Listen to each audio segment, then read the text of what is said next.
Eclesiastes capítulo 7. O nome limpo vale mais do que o perfume mais caro, e o dia da morte é melhor do que o dia do nascimento. É melhor ir a uma casa onde há luto do que ir a uma casa onde há festa, pois onde há luto lembramos que um dia vamos morrer, e os vivos nunca devem esquecer disso. A tristeza é melhor do que o riso, pois a tristeza faz o rosto ficar abatido, mas torna o coração compreensivo. Quem só pensa em se divertir é tolo, quem é sábio pensa também na morte. É melhor ouvir a repreensão de um sábio do que escutar elogios de um tolo. A risada dos tolos é como estalos de espinhos no fogo, não quer dizer nada. Quando o sábio usa violência, ele se torna tolo.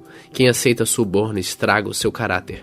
O fim de uma coisa vale mais do que o seu começo. A pessoa paciente é melhor do que a orgulhosa. Controle sempre o seu gênio. É tolice alimentar o ódio.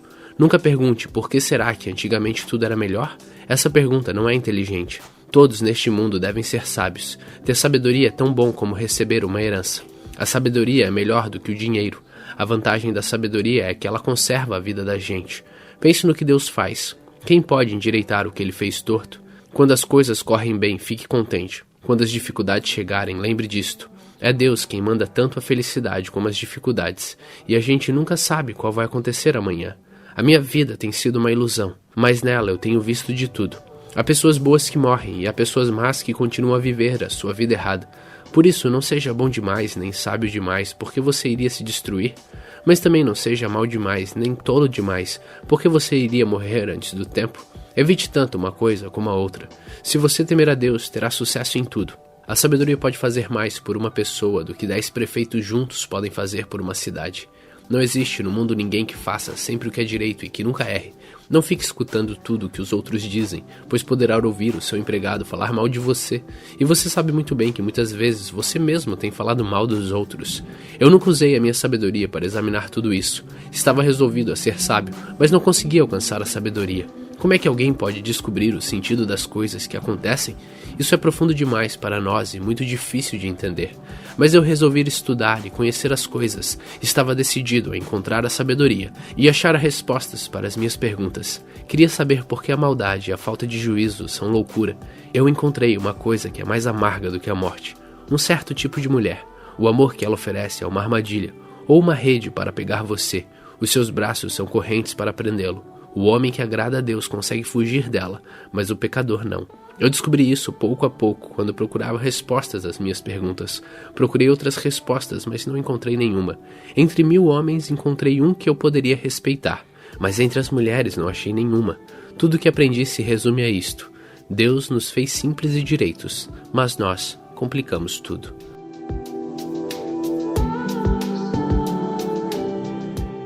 Eclesiastes capítulo 8. Somente os sábios conseguem explicar as coisas. A sabedoria de uma pessoa brilha no seu rosto e a torna simpática, mesmo que seja feia. Obedeça às ordens do rei, porque você, na presença de Deus, jurou ser fiel a ele. O rei pode fazer tudo o que quiser. Não tenha pressa em sair da presença dele e não insista em fazer uma coisa errada. O rei age com autoridade e ninguém pode reclamar do que ela faz. Enquanto você obedecer às ordens dele, nenhum mal lhe acontecerá. A pessoa que tem sabedoria sabe como e quando agir. Existe um tempo certo e um modo certo de fazer cada coisa. Mas o nosso grande problema é que não sabemos o que vai acontecer amanhã e não há ninguém que possa nos contar. Ninguém pode dominar o vento nem segurá-lo. Assim também ninguém pode evitar a morte nem deixá-lo para outro dia. Nós temos de enfrentar essa batalha e não há jeito de escapar. Eu vi tudo isso quando pensei nas coisas que acontecem neste mundo. Houve um tempo em que alguns tinham o poder e outros sofriam dominados por ele. Eu vi o sepultamento das pessoas más. Na volta do cemitério notei que eram elogiadas, e isso na mesma cidade onde haviam feito o mal. Isso também é ilusão. Por que será que as pessoas cometem crimes com tanta facilidade? É porque criminosos não são castigados logo. Um criminoso pode cometer 100 crimes e continuar a viver. Sim, eu sei que dizem, se você temer a Deus, tudo lhe correrá bem. Mas não correrá bem para os maus. A vida deles passa como a sombra. Morrerão jovens porque não temem a Deus. Mas isso não tem sentido. Vejam o que acontece no mundo. Muitas vezes os bons são castigados e não os maus, e os maus são premiados e não os bons. É o que eu digo. Isso também é ilusão. Por isso estou convencido de que devemos nos divertir, porque o único prazer que temos nesta vida é comer, beber e nos divertir. Podemos fazer pelo menos isso, enquanto trabalhamos durante a vida que Deus nos deu neste mundo. Todas as vezes que tentei me tornar sábio e entender o que acontece neste mundo, compreendi que a gente pode ficar acordado dia e noite, e mesmo assim nunca será capaz de entender o que Deus faz. Por mais que a gente se esforce, nunca entende. Os sábios podem dizer que conseguem compreender, mas na verdade eles também não entendem.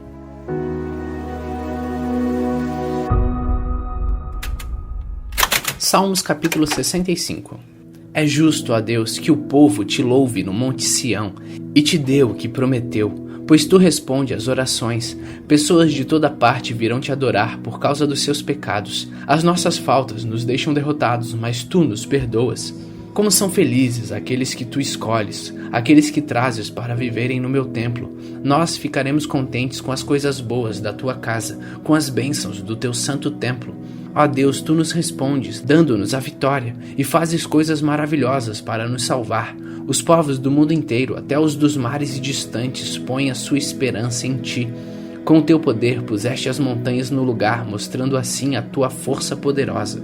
Tu acalmas o rugido dos mares e o barulho das ondas. Tu acalmas a gritaria dos povos, por causa das grandes coisas que tens feito.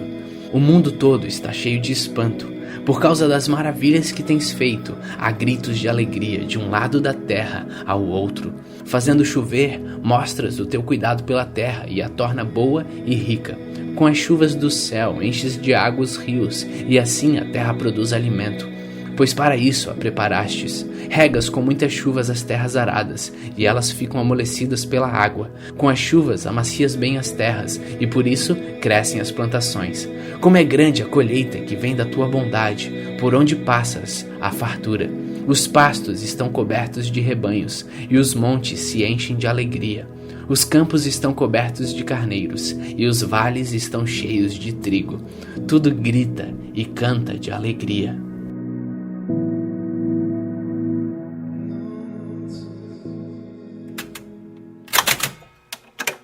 João capítulo 6. Depois disso, Jesus atravessou o largo da Galileia, que também é chamado de Tiberíades. Uma grande multidão o seguia, porque eles tinham visto os milagres que Jesus tinha feito, curando os doentes. Ele subiu um monte e assentou-se ali com seus discípulos. A Páscoa, a festa principal dos judeus, estava perto. Jesus olhou em volta de si e viu que uma grande multidão estava chegando perto dele. Então disse a Filipe: "Onde vamos comprar comida para toda esta gente?" Ele sabia muito bem o que ia fazer, mas ele disse isso para ver qual seria a resposta de Filipe. Filipe respondeu assim: "Para cada pessoa poder receber um pouco de pão, nós precisaríamos gastar mais de 200 moedas de prata."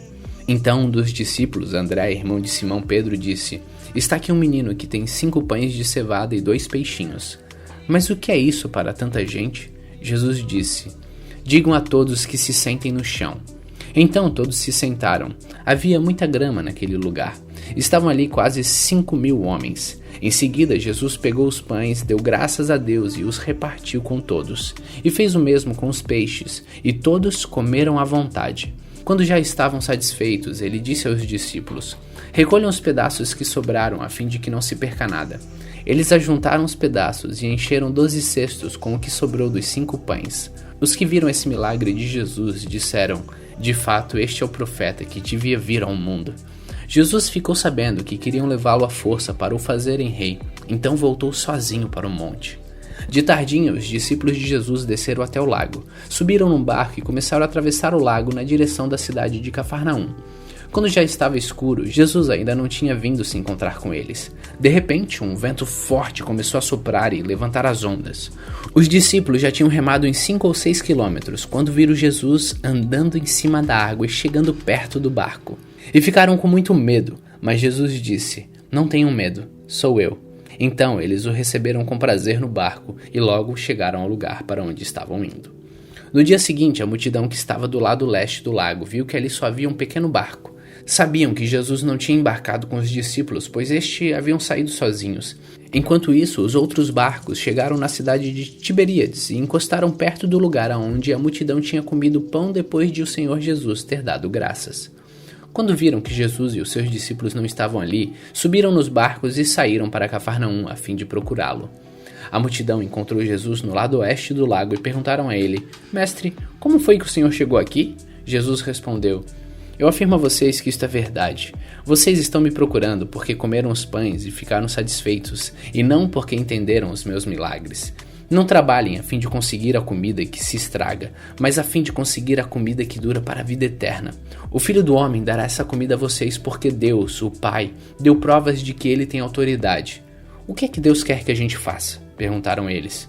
Ele quer que vocês creiam naquele que ele enviou, respondeu Jesus. Eles disseram, que milagre o Senhor vai fazer para a gente ver e crer no Senhor? O que é que o Senhor pode fazer? Os nossos antepassados comeram maná no deserto, como dizem as escrituras sagradas. Do céu ele deu pão para eles comerem. Jesus disse, eu afirmo a vocês que isto é verdade. Não foi Moisés quem deu a vocês o pão do céu, pois quem dá o verdadeiro pão do céu é o meu Pai. Porque o pão que Deus dá é aquele que desce do céu e dá a vida ao mundo. Queremos que o Senhor nos dê sempre desse pão, pediram eles. Jesus respondeu, eu sou o pão da vida. Quem vem a mim nunca mais terá fome, e quem crê em mim nunca mais terá sede. Mas eu já disse que vocês não creem em mim, embora estejam me vendo. Todos aqueles que o meu Pai me dá virão a mim, e de modo nenhum eu jogarei fora aqueles que vierem a mim. Pois eu desci do céu para fazer a vontade daquele que me enviou, e não para fazer a minha própria vontade. E a vontade de quem me enviou é esta, que nenhum daqueles que o Pai me deu se perca, mas que eu ressuscite todos no último dia. Pois a vontade de meu Pai é que todos os que veem o Filho e creem nele tenham a vida eterna, e no último dia eu os ressuscitarei. Eles começaram a criticar Jesus porque ele tinha dito, eu sou o pão que desceu do céu, e diziam, este não é Jesus, filho de José? Por acaso nós não conhecemos o pai e a mãe dele? Como é que agora ele diz que desceu do céu? Jesus respondeu, parem de resmungar contra mim. Só poderão vir a mim aqueles que forem trazidos pelo Pai que me enviou, e eu os ressuscitarei no último dia. Nos profetas está escrito, todos serão ensinados por Deus, e todos que ouvem o Pai e aprendem com ele, vêm a mim. Isso não quer dizer que alguém já tenha visto o Pai, a não ser aquele que vem de Deus. Ele já viu o Pai. Eu afirmo a vocês que isto é verdade. Quem crê tem a vida eterna. Eu sou o pão da vida. Os antepassados de vocês comeram maná do deserto, mas morreram. Aqui está o pão que desce do céu, e quem comer desse pão nunca morrerá. Eu sou o pão vivo que desceu do céu. Se alguém comer desse pão, viverá para sempre. E o pão que eu darei para que o mundo tenha vida é a minha carne. Aí eles começaram a discutir entre si e perguntavam, como é que este homem pode dar a sua própria carne para a gente comer? Então Jesus disse, eu afirmo a vocês que isso é verdade. Se vocês não comerem a carne do Filho do Homem e não beberem o sangue, vocês não terão vida. Quem come a minha carne e bebe o meu sangue tem a vida eterna, e eu o ressuscitarei no último dia. Pois a minha carne é a comida verdadeira, e o meu sangue a bebida verdadeira. Quem come a minha carne e bebe o meu sangue vive em mim, e eu vivo nele. O Pai que tem a vida foi quem me enviou, e por causa dele eu tenho a vida. Assim também, quem se alimenta de mim terá a vida por minha causa. Este é o pão que desceu do céu. Não é como o pão que os antepassados de vocês comeram e mesmo assim morreram.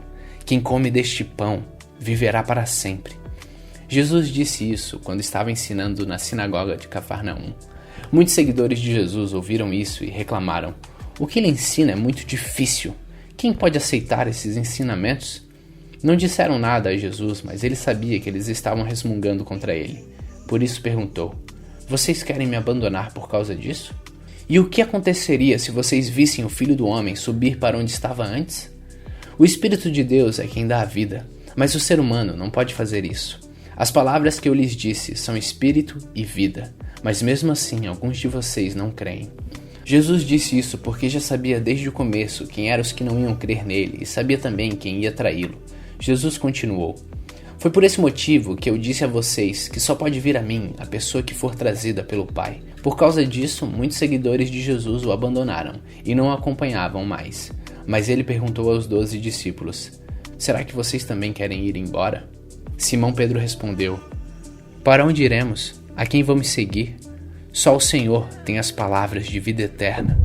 E nós cremos e sabemos que o Senhor é o Santo que Deus enviou. Jesus disse, fui eu que escolhi todos vocês, os 12. No entanto, um de vocês é um diabo. Ele estava falando de Judas, filho de Simão Iscariotes, pois Judas, embora fosse um dos 12 discípulos, ia trair Jesus.